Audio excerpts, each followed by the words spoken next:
আসসালামু আলাইকুম। আজকের ক্লাসটি হচ্ছে আমাদের ইডিয়ম পেজের উপরে। ইতিমধ্যে বেশ কয়েকজন শিক্ষার্থী আমাদেরকে নক দিয়ে বলেছেন যে মেমোরাইজিং পার্টগুলো মুখস্থ থাকে না, এগুলো মুখস্থ রাখা সম্ভব হয় না। আলটিমেটলি ইংলিশে সব জিনিস কিন্তু মুখস্থ রাখার জন্য না। কিছু জিনিস আছে আপনি রিয়েলাইজেশনের মাধ্যমে, তারপরে হচ্ছে যে ভিজুয়ালাইজেশনের মাধ্যমে আপনার মনে রাখতে হবে, এবং ইডিয়ম ফ্রেজ হচ্ছে সেগুলোর মধ্যেই একটা। ইডিয়ম ফ্রেজগুলো কিন্তু কেউ চাইলেই হচ্ছে যে একটা বলে দিল আর হয়ে গেল, ব্যাপারটা কিন্তু এমন না। এটা প্রাচীনকাল থেকে এটা একটা ভাষার সাথে মিশে গেছে, ঠিক আছে? তো আজকে আমরা আপনাদেরকে দেখানোর চেষ্টা করব কিভাবে মুখস্থ না করে আপনি শুধু এই ক্লাসটা করবেন এবং ছবিগুলো দেখবেন। আমি জাস্ট এক্সপ্লেন করে দিব, এরপর আর কখনো আপনার ইডিয়ম ফ্রেজ পড়তে হবে না। আমি আপনাকে 1000% গ্যারান্টি দিচ্ছি, এই ইডিয়ম ফ্রেজগুলো আপনি ভবিষ্যতে কখনোই ভুলবেন না। জাস্ট চোখের সামনে আসার সাথে সাথে আপনার অর্থ মনে হয়ে যাবে। তাহলে চলুন আমরা ক্লাসে যাই। প্রথমে বলছে হচ্ছে byte the bullet. Byte the bullet মানে হচ্ছে কষ্টকর পরিস্থিতি সহ্য করা। আলটিমেটলি বাইট দ্য বুলেট মানে হচ্ছে বুলেট কামড় দেওয়া। হ্যাঁ, আলটিমেটলি বুলেট কামড় দেওয়াই। এই যে আপনারা দেখতে পাচ্ছেন, এই সৈনিক খুব রাগান্বিত ভাবে একটা বুলেট কামড় দিয়েছে। এটা কাহিনীটা হচ্ছে যে মধ্যযুগের দিকে যখন মানুষ যুদ্ধে যাইতো, তখন যেই অনেক সৈন্য হচ্ছে আহত হইতো। হ্যাঁ, তো ক্ষতস্থানে তখন তো আসলে এখনের মতো ওষুধ ছিল না, তো ক্ষতস্থানে হচ্ছে ছুরি বা কোনো কিছু স্টিলের বা ধাতব কোনো কিছু পোড়াত দিয়ে তারপরে ছেঁকা দিত। তো ছেঁকা দেওয়ার সময় কষ্টে অনেক সৈনিক নিজের জিহ্বা কেটে ফেলতো কামড় দিয়ে, ঠিক আছে? তো ওই সময়টায় মুখে হচ্ছে কাঠের টুকরা বা কোনো কিছু দিয়ে রাখতো, যেন কামড় দিয়ে যেন কষ্টটা এখানে ঝাড়তে পারে, এরকম। তো সবসময় তো আসলে কাঠের টুকরা পাওয়া যেত না, তো সবসময় তাদের সাথে থাকতো হচ্ছে বুলেট। হ্যাঁ, তো তখন হচ্ছে বুলেটটা মুখে দিয়ে বললো কি যে তুমি কামড় দাও। হ্যাঁ, তারপরে হচ্ছে ছেঁকা দেয় আর কি। তো এই যে কামড় দিয়ে যে কষ্টকর যে একটা পরিস্থিতি, ছেঁকা দেওয়ার যে কষ্টটা, এই কষ্টটা সহ্য করে, এই জিনিসটাই মূলত ভাষার সাথে মিশে যায়, ঠিক আছে? যে কারণে হয়ে গেছে বুলেট কামড় দিয়ে আছে ঠিকই, কিন্তু এটা অর্থ হয়েছে কষ্টকর পরিস্থিতি সহ্য করা। তাহলে এই ইডিয়মটা দেখার পরেই আপনার কিন্তু এই ছবিটা চোখের সামনে আসবে যে একটা বুলেট কামড় দিয়ে আছে। হ্যাঁ, আর এই ছবিটা আসার সাথে সাথে আপনার মনে হবে যে খুব কষ্টে একটা সৈনিক বুলেট কামড় দিয়ে আছে, মানে কষ্ট সহ্য করে আছে, ঠিক আছে? আশা করি এরপরে আর কখনো আপনার এটা নিয়ে কোনো ঝামেলা তৈরি হবে না, ইনশাল্লাহ। তো পরবর্তীটায় আমরা যাই। এখানে বলছে দেখেন, ব্রেক দ্য আইস মানে নীরবতা ভঙ্গ করা, নীরবতা বা জড়তা ভেঙে কথা বলা। এটা দেখেন, আপনারা ছবিটা দেখতে পাচ্ছেন যে একটা জাহাজ এই বরফ ভেঙে ওইদিকে যাচ্ছে, মানে যোগাযোগের জন্য। তো মধ্যযুগে বা এরও পূর্বের সময়টায় যে বরফে কিন্তু ওই যে সমুদ্র বা হচ্ছে আপনারা দেখছেন যে ইউরোপের দিকে মোটামুটি সব স্ট্যাক হয়ে যেত, হ্যাঁ, ওই বরফের কারণে। তো ওই সময় একটা জাহাজ আবিষ্কার হয়, যে জাহাজটা হচ্ছে বরফ কেটে আগাইতে পারতো, ঠিক আছে? তো এই জাহাজটা আবিষ্কার হওয়ার পরে এই যে আপনারা দেখতে পাচ্ছেন যে বরফ কেটে সামনের দিকে আগায়। তো ওই যে বরফের কারণে যে দীর্ঘদিন ধরে একটা নীরবতা তৈরি হয়ে যাইতো যোগাযোগ না থাকার কারণে, তো এই জাহাজ আবিষ্কার হওয়ার পরে মানুষ এই যে বরফ কেটে আবার গিয়ে এই নীরবতা ভেঙে তাদের সাথে কথা বলতো, ঠিক আছে? তো ওই সময় থেকেই মূলত এই যে ব্রেক দ্য আইস, এইটা হয়ে যায় কি নীরবতা ভেঙে কথা বলা। আশা করি আপনার আর কখনো এটা নিয়ে ঝামেলা তৈরি হবে না, জাস্ট একটা ছবি মাথায় আসবে এবং অর্থটা সাথে সাথে মাথায় হিট করবে, ঠিক আছে? এরপরের প্রশ্নে আমরা যাই। এরপরে বলছে যে বার্ন দ্য মিডনাইট অয়েল। হ্যাঁ, এটা হচ্ছে যে মধ্যযুগে বা আগেকার সময়ে যেটা হইতো যে ধনীর সন্তানরাই কেবল পড়াশোনা করতে পারতো, কারণ পড়াশোনা করার জন্য ওই যে দোয়াত কিনতে হইতো, খাতা কিনতে হইতো, ঠিক আছে? এগুলো অনেক মানে টাকা দিয়ে কিনতে হইতো, যে কারণে গরিবরা পড়াশোনা করতে পারতো না। এরপরে বাতির তেল কিনতে হইতো। তো ওই সময়টায় যেটা করতো যে গুরুত্বপূর্ণ কাজ এবং পড়াশোনার জন্য, হ্যাঁ, রাতে আপনার এই যে এরকম ভাবে বাতি জ্বালায় কি পড়াশোনা করতে হইতো। তো ওই যে তেল পুরাইতো, হ্যাঁ, আর গুরুত্বপূর্ণ কাজ এবং পড়াশোনার জন্যই কেবল ওই সময় রাতের বেলায় যে গুরুত্বপূর্ণ তেল এটা পোড়াতো। এই জন্য মূলত ওই যে বার্ন দ্য মিডনাইট অয়েল মানে রাত জেগে কাজ করা বা পড়াশোনা করা বোঝায়, ঠিক আছে? আশা করি এটা দেখার পরেই আপনার মাথায় এই ছবিটা আসবে এবং সাথে সাথে আপনার মনে হয়ে যাবে যে বার্ন দ্য মিডনাইট অয়েল মানে গুরুত্বপূর্ণ কাজ বা হচ্ছে রাত জেগে পড়াশোনা করা, ঠিক আছে? পরবর্তীটায় আমরা যাই। এখানে বলছে দেখেন, কিক দ্য বাকেট মানে হচ্ছে মারা যাওয়া বা প্রস্থান করা। হ্যাঁ, আচ্ছা দেখেন, মধ্যযুগে আপনারা বিভিন্ন মুভিতে দেখছেন যে যখন কোনো মানে অপরাধকারী যখন ধরা পড়ে, তখন তাকে শাস্তি দেওয়ার জন্য একটা দড়ি দিয়ে এভাবে ঝুলায় রাখে এবং নিচে কোনো রকম পা ছুঁই করে একটা বাকেট বা হচ্ছে কোনো একটা কিছুর উপরে কি লাগাই রাখতো। হ্যাঁ, তো ওই সময় তো আসলে বালতি বা হচ্ছে কাঠের বালতি আর কি, এগুলো বেশি ইউজ হইতো। তো তখন হচ্ছে এই যে দেখেন কাঠের বালতি এখানে দাঁড় করায় রাখতো। তো যেই হচ্ছে পালানোর জন্য পা নাড়াচাড়া করতো, তখনই হচ্ছে কি বালতির মধ্যে লাথি লেগে বালতিটা পড়ে যেত। তো পড়ে যাওয়ার পরে সাথে সাথে কি ওই যে দড়ি দিয়ে এরকম ঝুলে গিয়ে মারা যাইতো, ঠিক আছে? তো এই জন্য বলে যে কিক দ্য বাকেট মানে মারা যাওয়া, ঠিক আছে? মারা যাওয়া, প্রস্থান করা। তো আপনারা আমার মনে হয় যে এটা আপনার মাথায় আসবে যখন কিক দ্য বাকেট আসবে, তখনই মনে হবে যে একটা বালতির মধ্যে কি লাথি দিচ্ছে এবং দড়ির মধ্যে ঝুলে মারা যাচ্ছে, ঠিক আছে? তো এই হচ্ছে বিষয়। এরপরের প্রশ্নে আমরা যাই। দেখেন এখানে বলতেছে এ পিস অফ কেক, মানে অত্যন্ত সহজ কাজ। হ্যাঁ, এটাও একটা ঐতিহাসিক কাহিনী আছে। সেটা হচ্ছে যে ওই যে জমিদারদের আমলে, হ্যাঁ জমিদার বা হচ্ছে অভিজাতদের আমলে, তখন তারা কি করতো যে মানে এক একজনের এক এক সাজ ছিল। আপনারা মুভিতে দেখছেন কিন্তু এটা, যে অনেকের লম্বা লম্বা টুপি, হ্যাঁ অনেকের হচ্ছে আপনার আপনার ওই যে কোট প্যান্ট টাই, আবার অনেকের হচ্ছে যে অনেক লম্বা জুব্বা, হ্যাঁ এরকম ড্রেস থাকতো।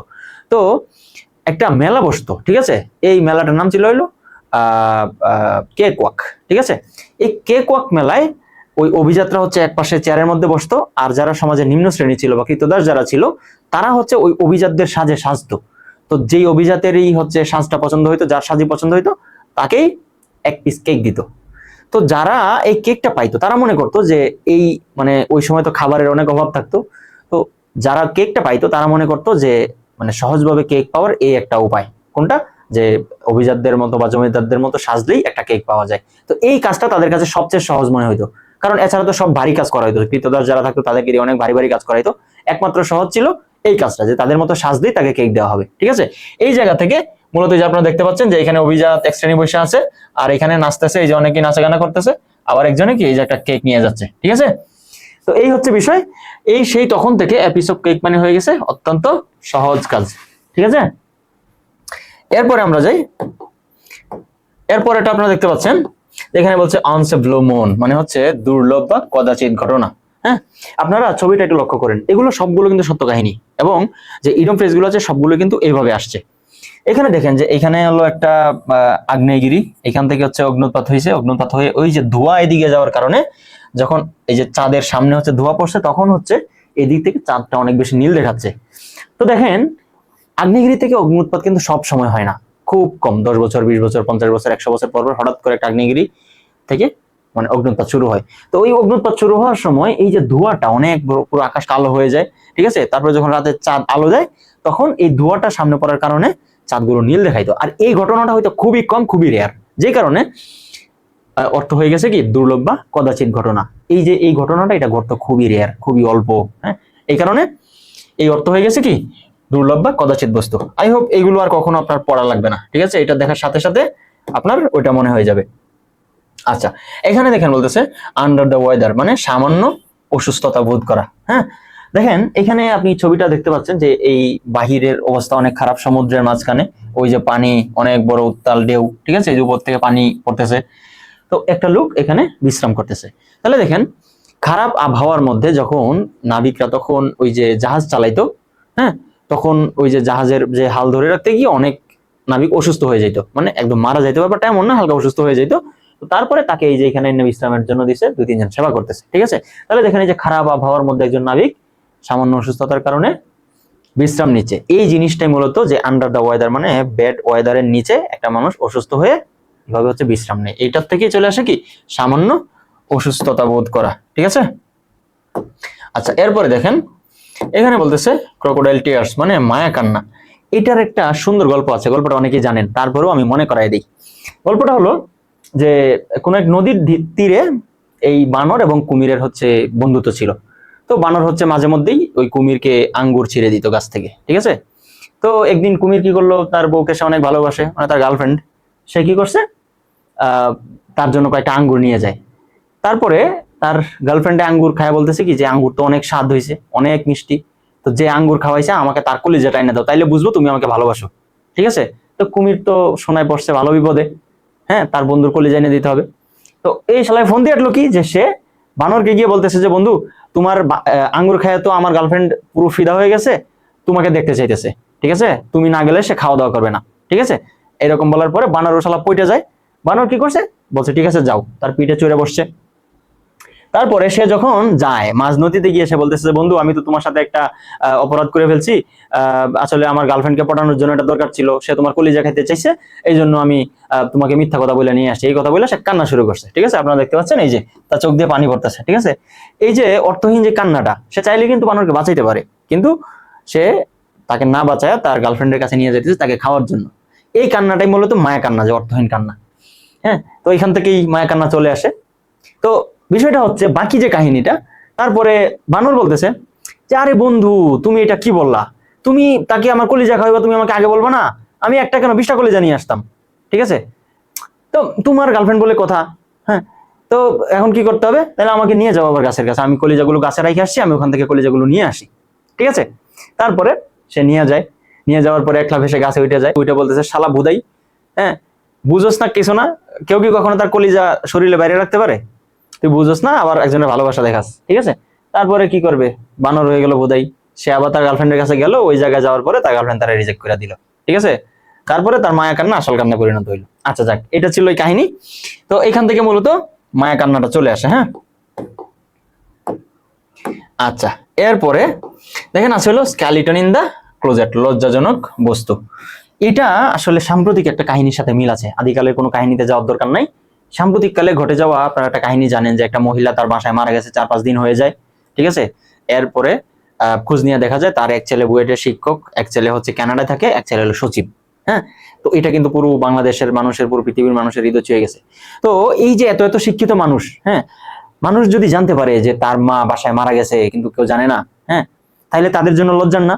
তো তারা কি করতে চাইলো? তারা হইলো তার এই যে মায়ের যেই মরা দেহ গন্ধ ছুটতেছে, এই দেহটাকে তারা কবর না দিয়ে তারা লুকায় ফেলতে চাইলো। এই যে তাদের জন্য লজ্জার, এই লজ্জাটা তারা লুকায় ফেলতে চাইলো।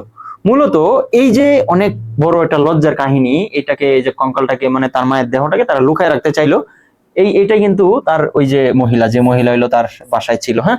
তো সেখান থেকে চলে আসে কি লজ্জাজনক বস্তু লুকিয়ে রাখা, হ্যাঁ। আচ্ছা গেল, এরপরে যাই। এরপরে বলতেছে কি যে ফেস দ্য মিউজিক, মানে নিজের কৃতকর্মের শাস্তি মেনে নেওয়া, হ্যাঁ। এটা হইলো একটা দ্বীপে একটা লোক চুরি করে, ঠিক আছে?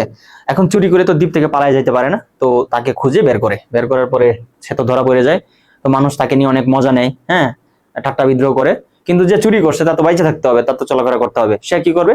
তার এই যে অপরাধ, হ্যাঁ, মানুষ তাকে দেখে হইলো বাজনা বাজায়, তাকে দেখে মজা নেয়, কিন্তু সে মানে ইচ্ছা করেই তার এগুলো ফেস করতে হয়, এই মিউজিকের সামনে দিয়ে তার যাইতে হয়, ঠিক আছে? এই যে নিজের যেই কৃতকর্ম, তার যে অপরাধ, তার যে শাস্তি, সেই শাস্তিটাকে মাইনে নিয়ে সে মিউজিকের সামনে দিয়ে যায়। এখান থেকে চলে আসে ফেস দ্য মিউজিক, মানে নিজের কৃতকর্মের শাস্তি মেনে নেওয়া, ঠিক আছে? এরপর আছে দেখেন cost and arm and leg. এটা খুবই সহজ, এটা সবাই পারবেন, হ্যাঁ। দ্বিতীয় বিশ্বযুদ্ধের সময় বা এরও আগে যুদ্ধগুলোতে অনেক যুদ্ধ হইতো, শুধুমাত্র যে জমির জন্য যুদ্ধ হইতো ব্যাপারটা এমন না। এটা ধরেন কোনো মহিলা নিয়ে যুদ্ধ হইতো, নারী নিয়ে, তারপরে হচ্ছে যে কোনো মানে ইয়াতে জাহিলি যুগে কবিতা নিয়েও যুদ্ধ হইতো। তো অনেক যুদ্ধগুলো দেখা যেত অনেক বড় হয়ে যেত, হ্যাঁ। তো তাদের কাছে জিনিসগুলো ছিল অনেক মূল্যবান। তো ওই যুদ্ধগুলোতে দেখেন এখানে ছবিতেও আছে, কেউ হাত হারায় আসছে, কেউ পা হারায় আসছে। তো এই যে মূল্যবান কোনো কিছুর এগেইনস্টে নিজের হাত পা মানে ব্যয় করা, মানে হাত পা নষ্ট করা, এইটার থেকেই মূলত চলে আসে কি cost and arm and leg, মানে অত্যন্ত মূল্যবান। আচ্ছা, আপনারা কিন্তু এগুলো দিয়ে কিন্তু বাক্য রচনা করবেন, পড়ার সময় এগুলো ইউজ করবেন, তাহলে যেটা হবে আপনার স্পোকেন ইংলিশে আরো বেশি ফ্লুয়েন্ট হতে পারবেন। আচ্ছা, এরপরে আসে দেখেন এট সিক্সেস অ্যান্ড সেভেন্স, বিশৃঙ্খল অবস্থা। এখানে দেখেন আমি কিন্তু 3টা নাম লিখছি, লর্ড মেয়ো, হ্যাঁ, Merchant Taylor and Skinners. Merchant Taylor মানে হলো একজন দর্জি এবং একজন চামড়া ব্যবসায়ী, হ্যাঁ। তো এই দুইজন ছিল অনেক বেশি তেলবাজ, হ্যাঁ। তো তেলবাজি করতে করতে একবার হচ্ছে লর্ড মেয়োকে যখন শুভেচ্ছা জানায়, সে যখন লর্ড হয়, তো তার এই শুভেচ্ছা অনুষ্ঠানে এই দুই তেলবাজ আইসা ধরেন আসতে আসতে এর আগে আরো 5 জন চলে আসছে। তো তারা দুইজন একই সাথে আসছে, আইসা কে 6 নম্বরে দাঁড়াবে, কে 7 নম্বরে দাঁড়াবে, এটা নিয়ে তারা লাগছে ঝগড়া, ঠিক আছে? মানে 6 নম্বরে থাকলে, আগে থাকলে হচ্ছে লর্ড মেয়ো তাকে ফেভার দিবে, তাকে দেখবে, ঠিক আছে? তো দুই তেলবাজ ঝগড়া লাগে, হ্যাঁ। আপনারা দেখতে পাচ্ছেন এই যে একজনের হইলো এই যে 6 নম্বর সিরিয়ালে, একজনের 7 নম্বর সিরিয়ালে। তো দুইজনে ঝগড়া লাগার পরে বিশাল একটা হই হুল্লোড় অবস্থা তৈরি হয়ে যায়। তো সেইখানে তারা দুজন হলো দেখেন এই যেভাবে মারামারি লেগে যায়, পুরো বিশৃঙ্খলা তৈরি হয়ে যায়। তারপরে লর্ড মেয়র সিদ্ধান্ত দেয় যে আগামী বছর থেকে তোমরা দুইজন 6 এবং 7 নম্বরেই দাঁড়াইবা, কিন্তু একজন মানে প্রতি বছর একজন একজন করে জায়গা বদলাইবা, একবার 6, একবার 7, একবার 6, একবার 7, এইভাবে, ঠিক আছে? তো এই প্রতি বছরই তারা এই প্রোগ্রামটাতে আইসা একটা বিশৃঙ্খলা তৈরি করতো। তো ওইখান থেকে মূলত চলে আসে যে এট সিক্সেস এন্ড সেভেন্স মানে বিশৃঙ্খল অবস্থা, ঠিক আছে? আশা করি আপনারা ভুলবেন না এবং আজীবন মনে থাকবে। তারপরে দেখেন এখানে বলছে ব্যাড বুক, মানে কুনজর বা অনুগ্রহহীনতা। এটা হইলো যে ওই মধ্যযুগে, মানে মূলত হলো 1300 শতাব্দীর দিকে হলো মূলত এই কাহিনীটা, যে তখন সমাজের যারা ভালো লোক ছিল, যারা হইলো যে অনেক ভালো তেলবাজ ছিল, মানে শাসকদের চোখে যারা তেলবাজ, তাদের নামগুলো থাকতো এই যে সাদা বইয়ে সবুজ কালিতে। কিন্তু যারা ধরেন একটু বিদ্রোহী ছিল বা হচ্ছে একটু ধরেন কর দিত না বা হচ্ছে আপনার কেউ চুরি চামারি করতো, তাদের এরকম একটা কালো বইয়ের মধ্যে তাদের লিস্ট থাকতো, ঠিক আছে, মানে খারাপ বই আর কি যেটা বলে। তো এই লিস্ট অনুযায়ী তাদেরকে হচ্ছে রেখে রেখে শাস্তি দিত, ঠিক আছে। তো এই যে কালো বইয়ের মধ্যে, ব্যাড বুকের মধ্যে তাদের নামটা উঠে যায়, এইখান থেকেই মূলত তারা শাসকদের কুনজরে পড়ে যাইতো। কালো বইয়ের নামের তালিকা থেকে তারা কুনজরে পড়তো, ঠিক আছে। তো সেখান থেকে চলে আসে ব্যাড বুক মানে কুনজর বা অনুগ্রহহীনতা। এবং তারা যখন কোনো সহযোগিতার জন্য যাইতো তাদের কাছে, তাদেরকে কোনো ধরনের সহযোগিতা করা হইতো না, কোনো ধরনের অনুগ্রহ তাদেরকে করা হইতো না, ঠিক আছে। আচ্ছা, এখানে আরেকটা ইডিয়ম ফ্রেজ আছে, সেটা হচ্ছে এই ব্যাড বুকে যখন তাদের নাম উঠতো তখনই তাদেরকে যারা সময় মতো কর দিত না বা হচ্ছে শাসক ডাকলেও তারা আসতো না, তখন তাদেরকে ওই বইয়ের কাছে ডাকা হইতো। হ্যাঁ, সেটা হলো ব্রিং টু বুক। তাহলে ব্রিং টু বুক মানে কি? ব্রিং টু বুক মানে বইয়ের কাছে ডাকা হইতো শাস্তির জন্য, ঠিক আছে। তাহলে শাস্তির জন্য তাদেরকে বইয়ের কাছে ডাকা হইতো, সেখান থেকেই তৈরি হয়ে যায় কি, যে ব্রিং টু বুক মানে শাস্তি দেওয়া, ঠিক আছে। আশা করি এই দুইটাই মনে থাকবে, এই দুইটা না, যেগুলো এখন পর্যন্ত পড়ানো হয়েছে সবগুলো মনে থাকবে ইনশাল্লাহ। আচ্ছা, এরপরে দেখেন, এরপরে বলছে দ্য গ্রিন হর্ন মানে অনভিজ্ঞ। আচ্ছা, যখন শীতকালের পরে বসন্তের শুরুতে যখন গাছে কচি পাতা গজায়, হ্যাঁ, ও মানে অত্যন্ত সবুজ থাকে না এটা, হ্যাঁ, তো সেইম ভাবে যখন কোনো সদ্যজাত কোনো প্রাণী মানে গরু বাছুর, হ্যাঁ, ছাগল ভেড়া মহিষ এগুলো যখন জন্মায়, তখন তাদের যেই শিং উঠে, ছোট ছোট কচি শিং, হ্যাঁ, দ্য গ্রিন হর্ন, হ্যাঁ, আপনারা দেখতে পাচ্ছেন এই যে সবুজ শিং, এই বাছুরগুলো, হ্যাঁ, খুবই অনভিজ্ঞ থাকে, হ্যাঁ, খুবই কাঁচা থাকে। ধরেন হচ্ছে যে রাস্তা দিয়ে যখন মানুষ হাইটে যায়, বাছুর দেখবেন তার পিছনে, ঠিক আছে। এটা কারণ হচ্ছে সে খুবই ছোট এবং শিশু, হ্যাঁ, অনভিজ্ঞ। তো এখান থেকে শব্দটা ধীরে ধীরে সেনাবাহিনীতে চলে যায়, হ্যাঁ, মানে ওই যে সৈন্যদের মধ্যে আর কি।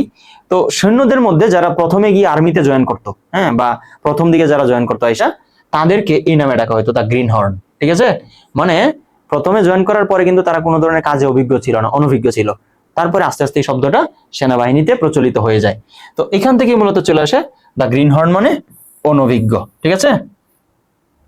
তারপরে যখন তারা কাজ করতে আস্তে আস্তে, তারপরে গ্রিন হর্ন থেকে তারা রেড হর্ন হয়ে যেত আর কি। আচ্ছা, এরপরে যাই, এরপরে দেখেন আছে kiss the dust. Kiss the dust মানে ময়লা চুম্বন করা বা হচ্ছে আত্মসমর্পণ করা, হ্যাঁ।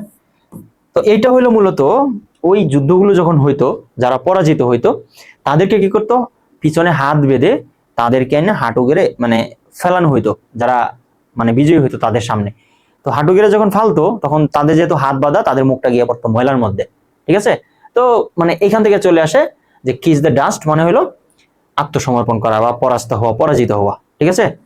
এই হচ্ছে বিষয়। এরপরেরটাই যাই, এরপরে আছে টার্ন এ ডিফ ইয়ার মানে ইচ্ছাকৃতভাবে মনোযোগ না দেওয়া। এটার একটা সুন্দর কাহিনী আছে। মূলত হইলো এই এরা হলো দুইজন বন্ধু, হ্যাঁ, ছোটবেলায় কোনো একটা ঝগড়া লেগে একজন চটকনা মাইরা আরেকজনের কান হইলো বধির করে দেয়, মানে সে কিছু শুনে না, কিন্তু সে ছিল প্রচন্ড জেদি, হ্যাঁ। তো সে ইয়া করলো, সেনাবাহিনীতে গিয়া ঢুকলো যে সে এটা প্রতিশোধ নিবে। তো সেনাবাহিনীতে ঢুকার পরে কিছুদিন পরেই এটা যুদ্ধ শুরু হয়, ঠিক আছে। তো যুদ্ধের মধ্যে মানে এক পর্যায়ে যখন মানে প্রতিপক্ষ যখন মানে ইয়া দিয়ে স্লোগান দিয়ে আসতে থাকে, হ্যাঁ, তখন সবাই তাকে বলে যে এই প্রতিপক্ষ আসতেছে, চলো পালাই। তো সে কি করে, তার যে বধির গানটা সে আগায় দেয়, বলে কিছুই শোনা যায় না, কিছুই নাই, সামনে কোনো প্রতিপক্ষ নাই। সবাইকে উজ্জীবিত করে যে সামনে কারো কোনো শব্দ শুনতে পাচ্ছি না, সবাই সামনে আগাও।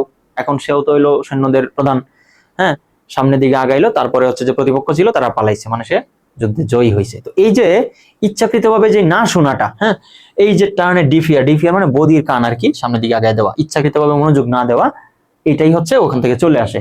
ইচ্ছাকৃতভাবে মনোযোগ না দিলে মাঝে মধ্যে কিন্তু কি হয়, বিজয় আসে। এটাই হচ্ছে এটার একটা প্রমাণ।